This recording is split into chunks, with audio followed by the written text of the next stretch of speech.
Generasi muda bisa, yang udah menemukan passionnya nih, bisa memilih jalur yang sesuai dengan minatnya. Merdeka Belajar dan Kampus Merdeka ini yang paling signifikan sebetulnya, tujuan untuk transformasi perguruan tinggi kita menjadi perguruan tinggi yang lebih adaptif, fleksibel, menghasilkan lulusan-lulusan yang lebih agile, lebih siap menghadapi dinamika perubahan.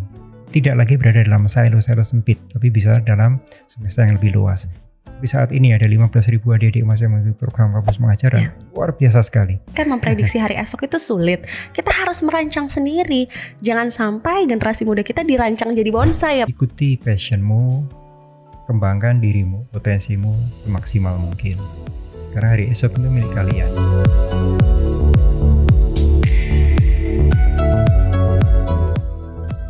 Hai sahabat Dikbud, kembali hadir bersama saya Rizkita di Pojok Dikbud. Dan tentunya bersama kita juga telah hadir narasumber dari Kementerian Pendidikan dan Kebudayaan Republik Indonesia. Sebelum kita berbincang lebih lanjut, saya ingin memberitahukan terlebih dahulu kepada sahabat Dikbud semua bahwa terlaksananya acara hari ini sudah mematuhi protokol kesehatan. Maka dari itu, saya akan izin untuk melepas masker.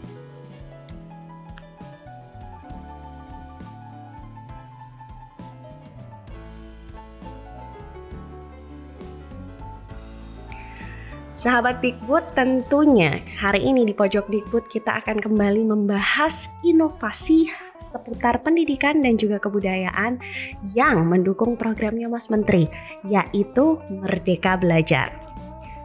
Pada tanggal 24 Januari 2020, Mendikbudristek Mas Nadiem Anwar Makarim telah meluncurkan kebijakan Merdeka Belajar yang bertajuk Kampus Merdeka. Kampus Merdeka memiliki 4 penyesuaian kebijakan di lingkup pendidikan tinggi Indonesia. Penasaran apa saja kebijakan-kebijakannya yang dikeluarkan oleh Kemendikbud dan bagaimana pengembangan Kampus Merdeka sebagai wujud serentak bergerak wujudkan Merdeka Belajar? Saat ini telah hadir bersama dengan kita Direktur Jenderal Pendidikan Tinggi, Prof. Nizam. Selamat sore. Sore, Prof. Apa kabar, Prof? Alhamdulillah sehat. Sehat, Prof? Sehat. Karena kita sudah memenuhi protokol, bisa saya lepas ya. Silakan, Prof.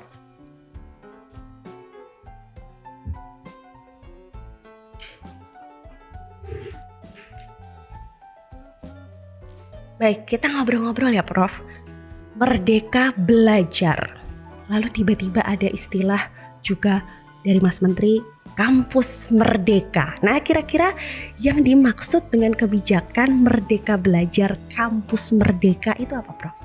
Iya, ini sudah zamannya Merdeka ya. Iya. Di sebetulnya Ki Hajar Dewantara 100 tahun yang lalu, 1938 sudah menulis tujuan pendidikan itu esensinya sebetulnya adalah menyiapkan insan Indonesia untuk merdeka dan berbudaya. Insan-insan yang merdeka dan berbudaya. Nah, insan merdeka menurut Ki Hajar Dewantara itu 3. 1. Mandiri. 2. Tidak bergantung pada orang lain.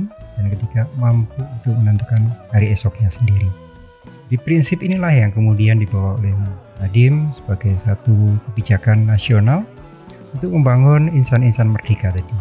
Insan merdeka yang bisa mengembangkan potensinya, bakatnya, passionnya secara optimal begitu. Jadi kita buka ruang-ruang sempit, silo-silo dalam pembelajaran, dalam semesta belajar yang luas sekali. Nah, ini jadi kita membawa alam pikiran, penyiapan SDM unggul melalui semesta yang lebih luas. Karena belajar itu bisa dilakukan dimanapun, dari siapapun, dan dalam konteks apapun. Baik. Merdekanya sudah 100 tahun lalu ya, Prof. Ki Hajar Dewantara sudah bikin teorinya, mengingatkan sudah dari 100 tahun lalu, tapi perlahan kita berusaha untuk bisa mengimplementasikannya. Latar belakangnya apa sih, Prof? Merdeka Belajar Kampus Merdeka itu, Prof? Ya, baik. Pertama kita melihat ya, setiap anak itu kan punya passion yang berbeda satu dengan yang lain. Punya cita-cita yang berbeda satu dengan yang lain. Kita ambil dalam satu kelas saja, kita tanya 2 mahasiswa, tidak ada yang sama passionnya, sama hobinya, sama cita-citanya, sama ingin jadi apa gitu ya. Tetapi selama ini itu mereka kita masukkan ke dalam kelas yang sama, harus membaca buku yang sama, ketemu dosen yang sama, mengerjakan tugas yang sama, masuk ke perpustakaan yang sama, masuk ke laboratorium yang sama. Padahal masing-masing punya hari esok yang berbeda satu dengan yang lain.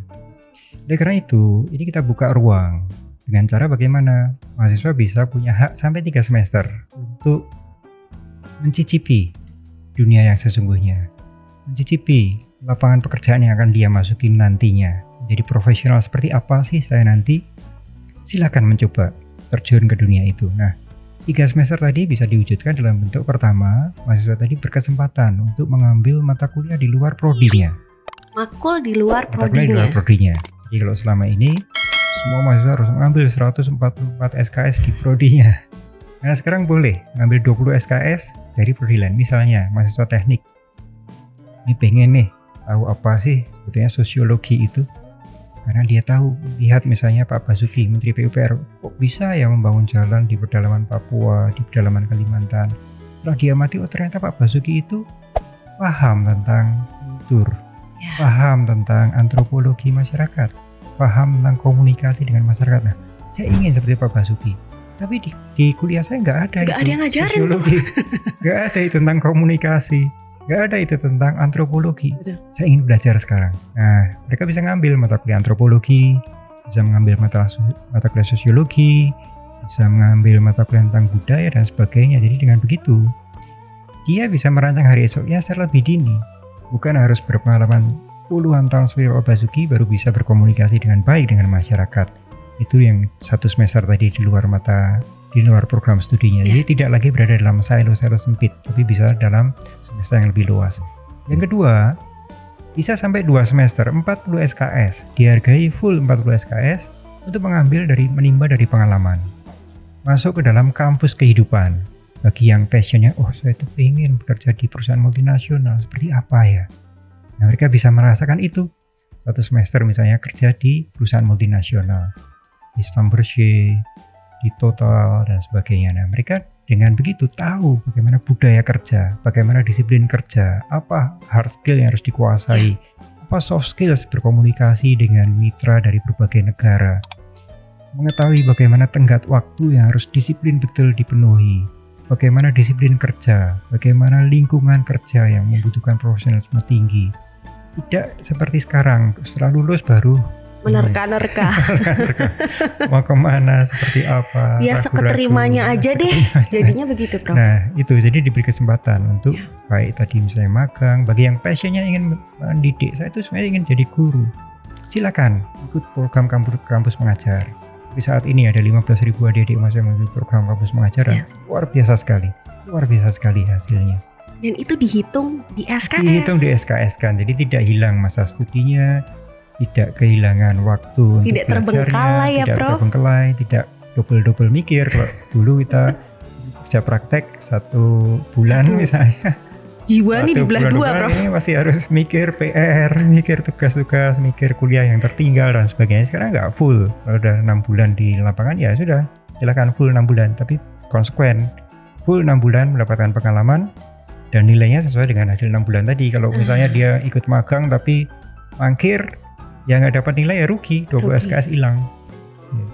Baik, menarik ya, sahabat Dikbud. Mungkin sahabat Dikbud yang sudah selesai kuliahnya akan iri dengan sistem kuliah yang sekarang, tapi tidak apa-apa. Yang penting program ini pengennya sih cepat terlaksana supaya generasi muda bisa, yang udah menemukan passionnya nih, bisa memilih jalur yang sesuai dengan minatnya.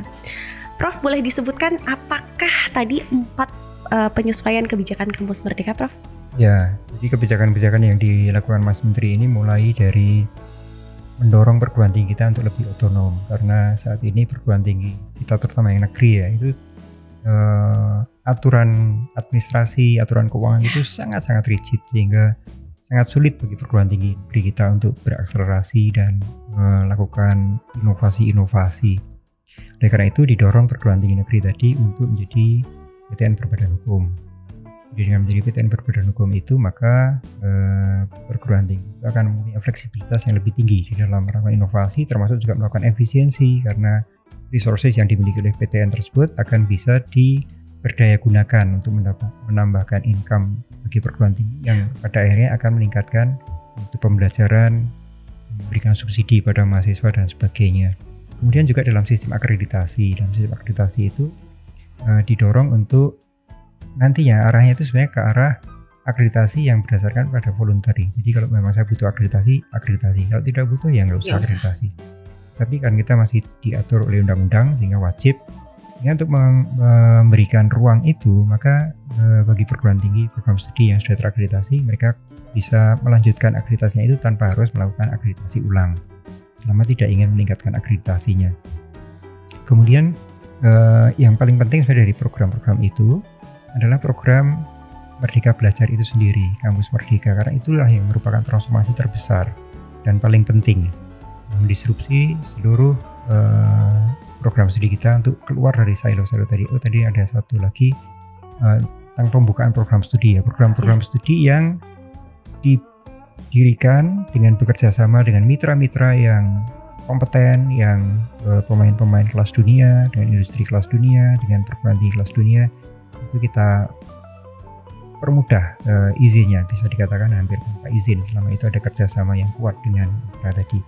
Yang paling penting saya garis bawahi tadi, Merdeka Belajar dan Kampus Merdeka ini yang paling signifikan sebetulnya, tujuan untuk mentransformasi perguruan tinggi kita menjadi perguruan tinggi yang lebih adaptif, fleksibel, menghasilkan lulusan-lulusan yang lebih agile, lebih siap menghadapi dinamika perubahan. Lalu kalau misalnya Prof, saya mulai penasaran kira-kira keunggulan dari program Kampus Merdeka ini. Walaupun ya udah pasti lebih unggul sih kalau feeling saya daripada produk-produk kuno seperti kita yang ada di sini ya. Apa sih Prof kelebihan atau keunggulan dari program Kampus Merdeka ini Prof? Yang nggak akan ditemui sebelumnya. Nomor satu tadi, potensi mahasiswa, passion mahasiswa itu akan jauh lebih terakomodasi dengan program yang merdeka tadi, yang fleksibel tadi. Yang kedua adalah nyambungnya antara hilir dengan hulu, antara dunia kerja dengan kampus. Kampus tidak lagi menjadi menara gading, tapi menjadi bagian dari perubahan, bagian dari dinamika yang terjadi di dunia kerja. Seperti prediksi dari McKinsey yang mengatakan bahwa dalam 10 tahun ke depan itu 23 juta lapangan pekerjaan di Indonesia akan hilang, tergantikan oleh otomasi, sistem cerdas dan sebagainya. Nah, ketika dinamik lapangan pekerjaan itu hilang, sementara perguruan tinggi masih mendidik mahasiswa dengan cara-cara lama dan kompetensi yang sangat rigid. Ini kan bahaya sekali nanti ketika lulus dunianya lapangan pekerjaannya sudah beda. Nah, oleh karena itu McKinsey juga mengatakan ini ada potensi lahirnya pekerjaan-pekerjaan baru, tapi kompetensinya juga beda, kompetensi baru yang itu evolving, sedang terbentuk. Kompetensi baru tadi kan sekarang tidak pernah terpikir ya 10 tahun yang lalu bahwa kita bisa melakukan transaksi keuangan dengan mudah 24 jam sehari. Kita tidak perlu pergi ke bank ketika mengirim uang atau menerima uang. Betul. Itu kan tidak terbayang 10 tahun yang lalu. Tapi sekarang itu konkret ada di tengah-tengah kita. Betul. Demikian pula dengan kita belanja, kita berjualan, segala macam itu kan sekarang sudah sangat-sangat berubah. Kita mendefinisikan kerja pun juga sudah beda. Sudah beda, bukan berangkat ke kantor. Kita lagi berangkat ke kantor, tapi doing work without a job even ya. Iya, betul Jadi Prof. itu sesuatu yang tidak terpikirkan oleh sistem pendidikan tinggi kita yang konvensional ya, dengan di era revolusi industri sebelumnya, ketiga itu kan memang kompetensi itu sangat baku ya. Kalau kerja di dunia otomotif ya ini harus dikuasai. Jadi bagian dari mesin-mesin gitu ya, jadi bagian dari skrup. Nah, ke depan ini terdisrupsi semua itu. Betul. Sehingga kita harus menyiapkan tadi lebih agile, lebih adaptif. Caranya tadi dengan menjeburkan mahasiswa ke dunia yang sedang berdinamika untuk masa depannya tadi. Kampus kehidupan ya, kampus kehidupan. Jadi kalau saya selalu mengatakan pada teman-teman, ini kita bersama-sama merancang hari esok bersama-sama dengan dunia kerja. Karena dunia kerja sendiri juga sedang terdisrupsi. Sama-sama sedang tertatih-tatih, terbata-bata dengan perubahan yang sangat pesat di dunia karena kemajuan teknologi. Di kata Peter Drucker ya, the best way to predict the future, karena meramal hari esok itu susah sekali. The best way to predict the future is to create it. Jadi cara terbaik untuk untuk memprediksi hari esok ya dengan kita menciptakan hari esok tersebut. Caranya dengan bersama-sama antara supply dan demand merancang dan membentuk hari esok tadi secara bersama-sama melalui Kampus Merdeka. Hulu hilir dikawinkan. Kawinkan. Nanti pemerintah punya andil Jadi sendiri di anaknya situ. nanti banyak dan berkualitas. Jadi nggak akan ada anak-anak yang bingung setelah lulus mau ngapain, mau kerja di mana, dan tidak ada passion yang akhirnya harus dikubur dan digugurkan. Karena banyak banget loh, Prof, di zaman-zaman saya begitu ya. Sebenarnya tuh sukanya apa, kuliahnya apa, kerjanya beda lagi. Karena kan sayang sekali ya Prof, harusnya ketika passion mendapatkan wadah, pasti jadinya luar biasa. Betul sekali Mbak, jadi kadang-kadang adik-adik mahasiswa ya, ini saya pengalaman pribadi maupun juga pengalaman mencermati anak-anak saya, adik-adik saya yang kuliah gitu ya. Kadang-kadang mereka mendapatkan ijazah sekedar membahagiakan orang tua. Setelah itu nanti kerjanya lain lagi. Karena memang passionnya ke sana. Jadi itu yang terjadi. Atau kadang-kadang sebaliknya gitu, dia ingin sesuatu tapi tidak ada di prodinya. Dia ingin mengembangkan passion tertentu tapi dia masuk ke dalam lorong sempit tadi. Jadi ini yang harus iman-iman. Jadi ini seperti waste of time, waste of resources, dan yang paling penting waste of potential. Jadi potensi yang seharusnya bisa berkembang sangat maju, jadi tidak berkembang, terbonsaikan lah oleh sistem. Terbonsaikan. Ibarat kata tadi kalau misalnya kita bisa memprediksi hari esok sih enak ya Prof, tapi kan memprediksi hari esok itu sulit. Kita harus merancang sendiri. Jangan sampai generasi muda kita dirancang jadi bonsai ya Prof. Jadinya kecil-kecil aja segitu. Kita harus jadi beringin atau jadi pohon-pohon tinggi lainnya. Nah Prof, kira-kira tadi perguruan tinggi kan otomatis harus terlibat dong dalam eksplorasi kebijakan Kampus Merdeka. Sampai mana nih Prof keterlibatan kampus di program ini? Ya, nomor satu tentu perubahan itu harus terjadi di perguruan tinggi. Karena kampus lah yang menyelenggarakan pendidikan, dan ini perubahan yang paling penting adalah perubahan mindset. Mindset mendesain bahwa pendidikan ke depan itu harus lebih agile, lebih dinamik, lebih adaptif dengan perubahan-perubahan yang cepat. Nah, ini yang membutuhkan keberanian untuk keluar dari zona nyaman. Keberanian untuk meninggalkan shifting dari old paradigm ke new paradigm. Teman kadang-kadang merasa bahwa kalau sudah diajari A sampai Z pasti nanti bisa siap bekerja. Sementara dunia pekerjaan mengatakan ini lulusan perguruan tinggi gimana sih, nggak bisa ini meeting bisnis saja belum pernah, menghadapi tantangan kompleks, problem solving nyata di lapangan bingung. Jadi adik-adik sarjana baru gitu kadang-kadang ragu-ragu ketika memasuki hari pertama bekerja, kadang-kadang takut bekerja dan sebagainya. Nah ini tidak boleh lagi terjadi.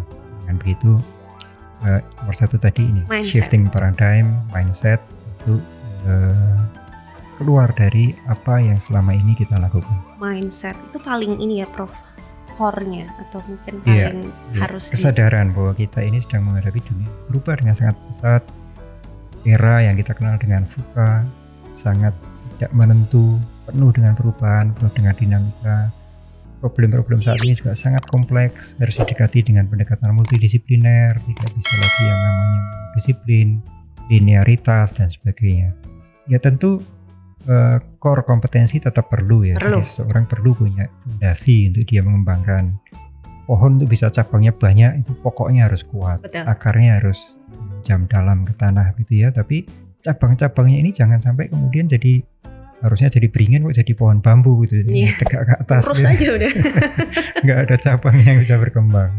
Menarik ya obrolannya ya sahabat ikut ya. Prof, ngomong-ngomong soal kebijakan yang kemarin sempat disepakati gitu ya pasca diterbitkannya SKB 4 Menteri, lalu ada opsi untuk perkuliahan tatap muka, itu kira-kira bisa diceritakan nggak Prof ke sahabat? Ini kita sudah setahun nih Prof harus beradaptasi dengan COVID-19 ini ya. Tentu kita ya harus beradaptasi. Kita harus beradaptasi. Caranya bagaimana? Kita tentu tidak bisa menyerah dengan COVID ini. Nah, sehingga budaya baru untuk beraktivitas secara sehat, menjaga protokol, menerapkan 5M itu satu keharusan, satu keniscayaan yang harus kita lakukan. Otherwise kita kalah berperang dengan virus ini. Sehingga kita sudah harus berpikir bagaimana kita beradaptasi dengan kondisi COVID ini untuk bisa menyelenggarakan pembelajaran sesuai dengan kebutuhannya. Ya. Ada beberapa kebutuhan pembelajaran itu yang bisa dilakukan misalnya melalui daring. Ya sudah, kita lakukan secara daring. Tapi ada yang tidak bisa dilakukan secara daring karena pendidikan itu tidak sekedar pembelajaran, tidak sekedar melihat YouTube, kemudian mengikuti kuliah melalui rekaman dosennya. Itu mungkin menularkan ilmunya bisa, tapi untuk interaksinya, berdiskusi, problem solving, dinamikanya nggak ada. Karakter, beraktivitas sosial, itu tidak tergantikan dengan pertemuan tatap muka. Pertemuan dengan daring ya. Jadi kita perlu interaksi luringnya. Nah, untuk itu memang di dalam SKB 4 Menteri itu didorong kalau yang sudah seluruh dosen dan tendiknya itu vaksinasi, divaksin. Karena begini, dari data riset internasional mengatakan bahwa risiko untuk COVID ini pada usia 40 tahun ke atas. Kalau yang muda, balita dan sebagainya itu sebetulnya seperti kena biasa ya. Imun tubuhnya justru lebih mudah terbentuk. Tapi untuk yang usia 40 tahun ke atas itu angka fatalitasnya jauh lebih tinggi. Sehingga ketika para dosen dan tendik ini sudah divaksinasi, sebetulnya risiko itu turun drastis, risiko untuk penularan COVID-nya. Nah, itulah yang menjadi dasar untuk munculnya kebijakan SKB 4 Menteri. Sehingga nanti ketika semua sudah divaksinasi, kita harapkan secara terbatas, secara pembelajaran tatap muka secara ya mungkin istilahnya terbatas ya, artinya terencana, terkendali, itu bisa kita lakukan. Artinya kita tetap menggunakan protokol yang ketat, kelas dibatasi maksimum 25 mahasiswa, kemudian jaraknya tetap dijaga, tetap memakai masker sampai kita semua memastikan COVID ini berlalu. Itu bisa kita lakukan, terutama aktivitas yang tidak tergantikan dengan daring, seperti laboratorium, seperti workshop, bengkel, keterampilan fisik, kolaborasi itu perlu kita mulai lakukan dengan protokol yang ketat. Karena sebetulnya kalau kita lihat selama kita menjaga protokol dengan ketat, itu tingkat risiko penularan menurun sangat drastis. Jadi berisiko ketika kita melupakan protokol tadi. Itu saja saya rasa. Jadi sesuai dengan kemarin kebijakan dari SKB 4 Menteri bahwa akan ada pertemuan tatap muka, tetapi masih juga tetap mematuhi protokol. Karena mau gak mau sahabat Dikbud, banyak sekali aktivitas-aktivitas di kampus yang sebenarnya tidak bisa dilakukan secara daring, harus luring begitu ya. Maka dari itu kebijakan segera dibuat. Tadi ada satu statement dari Prof bahwa vaksinasi seluruh dosen dan tenaga pendidik yang ada di kampus sudah melakukan vaksinasi. Apakah ini menjadi syarat utama, Prof? Iya, itu sangat penting. Jadi untuk memastikan kita minimalisir lah, kalau bisa kita zerokan risiko dari penularan di lingkungan kampus. Kita tidak ingin lahirnya klaster COVID di dalam kampus. Nah, kemudian juga kan program vaksinasi nasional ini terus berjalan ya. Harapan kita ya di 2022 nanti sudah semakin universal, semua imunitas herd immunity-nya terbentuk. Jadi ketika herd immunity itu terbentuk, mestinya risiko penularan akan drastis sekali turun. Yang harus kita bangun bersama herd immunity ini. Herd immunity itu terbentuk melalui dua hal, pertama melalui vaksinasi dan kedua melalui perubahan perilaku. Nah, perubahan perilaku itu kita bisa aktif melakukannya, baik di dalam memastikan kita bisa hidup lebih bersih, lebih sehat, jaga protokol dan sebagainya. Nah, yang herd immunity ini yang memerlukan intervensi dalam bentuk vaksinasi dan meningkatkan imunitas setiap kita semua. Setiap individunya ya, Ya, semuanya berproses ya sahabat Dikbud ya. Perlahan, yang penting kita lakukan bersama-sama dan kita nurut aja deh arahan yang harus kita lakukan, 5M itu tetap kita lakukan sehingga kita juga membantu mempercepat terputusnya penularan COVID-19. Kalau tadi kembali ke Kampus Merdeka, Prof, kira-kira kapan ini Prof realisasi Kampus Merdeka akan mulai bisa dirasakan oleh sahabat-sahabat Dikbud di rumah? Ya, Kampus Merdeka sendiri sebenarnya sudah berjalan sejak bulan Juni kira-kira tahun lalu. Jadi setelah diumumkan Mas Menteri bulan Januari ya, di launch. Saat itu juga sebenarnya beberapa program sudah mulai diluncurkan, seperti misalnya program mahasiswa relawan COVID-19. Ya. Waktu itu diikuti oleh lumayan banyak, hampir 15.000 mahasiswa juga yang terlibat di dalam relawan kesehatan, dan mereka melakukan berbagai macam aktivitas dan mendapatkan SKS atas aktivitas tersebut. Kemudian juga banyak sekali adik-adik mahasiswa yang melakukan program-program kerelawanan di luar kesehatan ya, seperti misalnya mahasiswa dari teknik, dari sains membuat sanitizer, membuat desinfektan, melakukan desinfeksi ke fasilitas-fasilitas umum. Itu bagian dari yang bisa di SKS-kan. Kemudian juga kampus mengajar, itu sudah berjalan dari semester yang lalu dan dilanjutkan di semester ini. Itu luar biasa sekali, belasan ribu juga mahasiswa yang mengikuti program tersebut dan mereka di SKS-kan atas kegiatan tersebut. Dan kemarin dari survei kita untuk kampus mengajar itu responsnya luar biasa dari para guru, 90% lebih mengatakan program itu sangat membantu guru, terutama di masa pandemi ini karena sulit untuk melakukan pembelajaran di kelas ya, sehingga kehadiran adik-adik mahasiswa itu sangat-sangat membantu para guru dan orang tua di dalam melakukan pembelajaran adik-adik kita yang masih di sekolah dasar. Kemudian juga program-program untuk penelitian. Banyak mahasiswa yang mendampingi dosennya dalam melakukan berbagai penelitian. Dan selama pandemi ini justru hasil invensi inovasi dari kampus kita meningkat luar biasa sekali. Ada ventilator, ada robot nurse, ada Genus, ada rapid test dan sebagainya. Itu lahir dari kampus karena tadi para dosen melakukan penelitian dan tentu dibantu oleh para mahasiswa dengan program kampus merdekanya itu. Jadi banyak program yang sudah berjalan. Nah, di semester depan ini pemerintah menyiapkan lebih banyak lagi program yang skalanya skala nasional. Jadi mulai dari pertukaran mahasiswa, kemudian magang industri, kemudian micro credentials, yang itu rencananya bisa mengakomodasi puluhan ribu mahasiswa. Di semester kemarin ini kita juga menyelenggarakan misalnya Google Bangkit, itu juga diikuti oleh 3.000 mahasiswa. Bagus sekali itu programnya. Adik-adik mahasiswa belajar tentang Android programming, tentang machine learning, UX, UI, dan sebagainya. Dan di akhir program tersebut mereka membuat capstone design project yang teamwork, menyelesaikan satu aplikasi untuk satu case nyata di industri, entah itu industri kesehatan, entah itu industri transportasi, entah itu industri manufaktur dan sebagainya. Jadi betul-betul menyelesaikan problem konkret dengan pengetahuan yang diperoleh mahasiswa selama intensif 6 bulan mengikuti pelatihan tentang machine learning.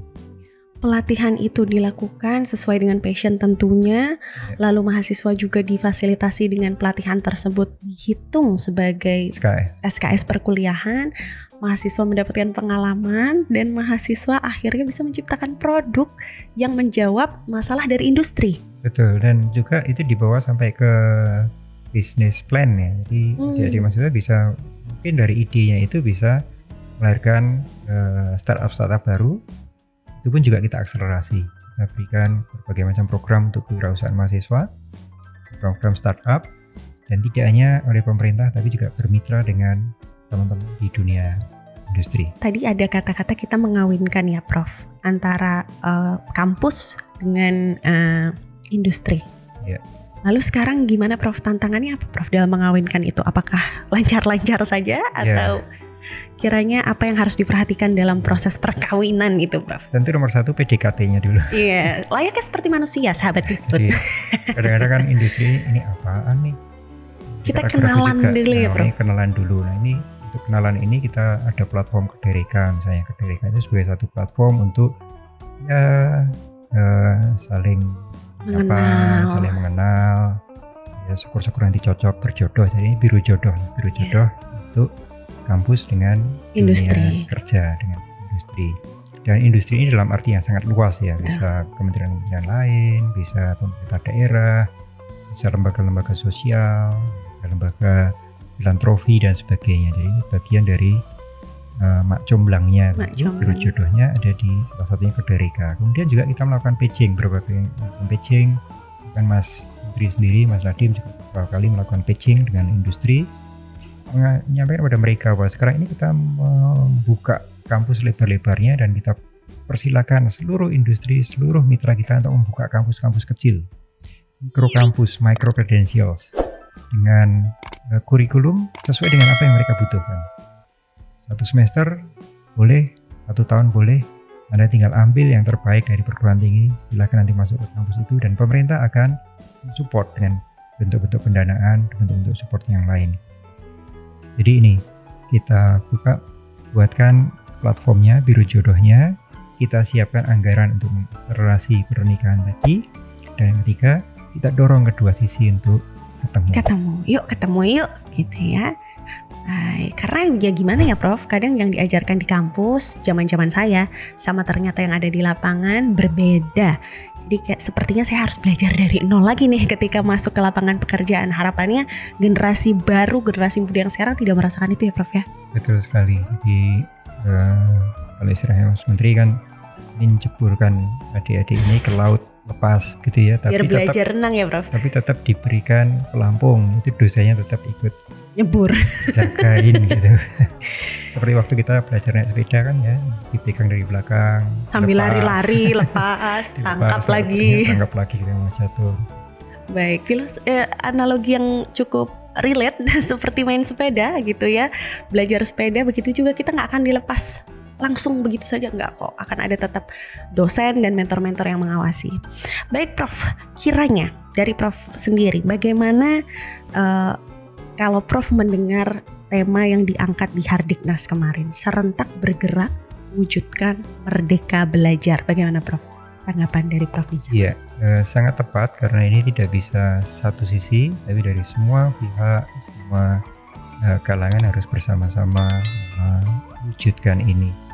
Jadi seperti kata Ki Hajar Dewantoro ya, trisentra pendidikan itu harus diselenggarakan tidak hanya oleh persekolahan, tapi juga keluarga, juga masyarakat. Masyarakat di sini bisa industri, bisa masyarakat luas, dan juga keluarga tadi. Kalau misalnya kita ada program Kampus Merdeka, tapi orang tuanya ragu-ragu melepas anaknya untuk magang di industri, beneran atau melepas anaknya membangun desa, misalnya ini kan beneran nggak? Nah ini jadi ketiga pihak tadi harus bersama-sama, jadi harus bergerak bersama-sama untuk membangun Merdeka Belajar. Nah saya juga ingin menyampaikan Mbak Dea, jadi saat ini kita sudah bekerja sama dengan hampir seluruh kementerian. Jadi dengan Kementerian Desa, dengan Kementerian Dalam Negeri, dengan Kementerian Pariwisata, dengan Kementerian Kelautan Perikanan, Kementerian Pertanian dan sebagainya. Semua kita bergotong royong. Jadi kita bisa menggerakkan ini secara tadi bersama-sama bergerak tadi. Tidak hanya Kementerian Pendidikan dan Kebudayaan, dengan Kementerian Kebudayaan, Riset dan Teknologi, tidak hanya Kemristek Dikbudristek, tapi juga panjang ya Prof sekarang namanya ya Prof. Panjang, susah, keselio-selio lidahnya. Belum terbiasa Prof. Tapi juga kita bergandengan tangan dengan hampir 17 kementerian. Kita ya. Sudah ada MOU, sudah ada PKS, jadi saling melengkapi, saling mengisi. Misalnya contoh dengan Kementerian Desa, kita bisa ikut membangun desa, program-program Kementerian Desa. Kementerian Pertanian, bagaimana menghadirkan petani milenial, bersama-sama dengan Kementerian Kelautan Perikanan, bagaimana kita membangun kekuatan maritim kita, dengan Kementerian UMKM, bagaimana kita memperkuat UMKM. Jadi itu semuanya Kampus Merdeka. Jadi Kampus Merdeka tapi mewarnai seluruh kementerian ini. Aduh, tidak sabar pengen tahu produk-produk apa aja sih yang nanti akhirnya lahir dari Kampus Merdeka, atau apa anak-anak hasil perkawinannya ini bagaimana nih, pasti berkualitas banget. Dan terakhir Prof, saya ingin Prof Nizam memberikan motivasi ataupun kata-kata bijak kepada mahasiswa-mahasiswa yang sedang menonton saat ini. Silakan Prof. Ya baik, mungkin yang paling penting adalah ikuti passionmu, kembangkan dirimu, potensimu semaksimal mungkin. Karena hari esok itu milik kalian, bukan milik kami-kami yang sudah zaman kolonial ini. Itulah saya rasa masa depan yang cerah ada di hadapan adik-adik sekalian. Itu hanya bisa diperoleh, diraih dengan kerja keras, kesungguhan, dan mengikuti passion, serta menyiapkan diri semaksimal mungkin untuk bisa menjadi generasi unggul. Baik, terima kasih banyak Prof atas waktunya, kita sudah berbincang. Sama-sama. Semoga semua program bisa terlaksana dengan baik. Amin. Halangan rintangan bisa tidak mempengaruhi program Merdeka Belajar Kampus Merdeka. semakin banyak halangan, semakin menjadi challenge, dan itu semakin memuaskan kita kalau Yes. kita sukses mengatasinya. Ya, kalau sukses mengatasinya, semoga sukses mengatasi Harus sukses. setiap halangan. Harus pilihan. sukses. Itu bukan pilihan. Gagal bukan pilihan. Baik sahabat Dikbud, tadi juga Prof. Nizam sudah sempat bilang bahwa ketika kita menerka-nerka hari esok itu sangat sulit. Tapi ketika kita mau merancangnya, itu akan jauh lebih mudah. Nah, sahabat Dikbud, itu kiranya perbincangan kita bersama dengan Prof. Nizam hari ini di Pojok Dikbud. Untuk sahabat Dikbud yang ingin tahu Pojok Dikbud lainnya, sudut-sudut Kemendikbud lainnya, ingin berbincang juga, nantikan episode-episode selanjutnya karena masih banyak narasumber-narasumber yang akan berbincang bersama saya di sini. Terima kasih banyak sahabat Dikbud, serentak bergerak wujudkan Merdeka Belajar. Sampai jumpa. Merdeka. Merdeka. Kampus Terima Merdeka. kasih. Terima kasih.